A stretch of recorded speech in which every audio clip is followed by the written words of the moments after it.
अच्छा, रेडियोलॉजी के अंदर हमारे पास जैसे आपने नाम लिया एमआरआई, अल्ट्रासाउंड और मेमोग्राफी, तीनों का अपना रोल है। ठीक है। हर एक फीमेल का ज़रूरी नहीं है कि मेमोग्राफी की तरफ हम उसको लेके जाएं, हम अदर मोडेलिटीज़ भी प्रेफर करते हैं। वो डिपेंड करता है।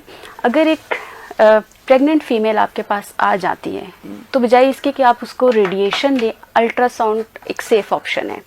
दूसरा, जब आपके पास यंग फीमेल्स आ जाती हैं तो आप उनको भी इतना रेडिएशन से एक्सपोज नहीं करते, तो उसके लिए भी अल्ट्रासाउंड एक बेस्ट ऑप्शन है।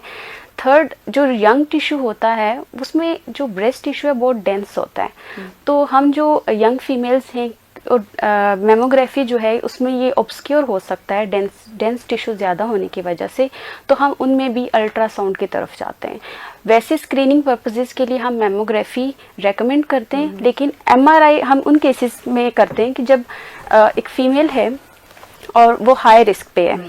मोस्टली डायग्नोस्टिक जो मेमोग्राफी की दो टाइप्स होती है, एक स्क्रीनिंग होती है और एक डायग्नोस्टिक होती है। स्क्रीनिंग के लिए हम मेमोग्राफी प्रेफर करते हैं और डायग्नोस्टिक पर्पसेस के लिए हम एमआरआई की तरफ चले जाते हैं, जो हाई रिस्क ग्रुप है उसके लिए, डायग्नोसिस पर्पसेस के लिए। देन उसके अलावा सर्जिकल प्लानिंग करनी है तो उसके लिए भी हम एमआरआई की इमेजेस प्रेफर करते हैं।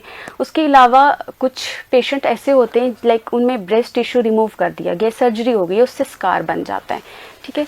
तो मेमोग्राफी जब हम करवाते हैं तो आपको स्कार टिश्यू तो स्कार ही नज़र आएगा, लेकिन हो सकता है कि वहाँ पे रिकरेंस हो जाए। तो जो एमआरआई है वो सॉफ्ट टिश्यू को बहुत अच्छा करके दिखाता है। तो आप फिर ऐसे पेशेंट में जहाँ पे आपको लगता है कि यहाँ पे रिकरेंस के चांसेस ज़्यादा हैं, तो आप उस स्कार टिश्यू को रिकरेंस टिश्यू या न्यू कैंसर से डिफ्रेंशिएट करने के लिए भी आप एमआरआई की तरफ जाते हैं। तो ये डिपेंड करता है कि आपके पास जो फीमेल आई है उसका कौन सा स्टेज चल रहा है।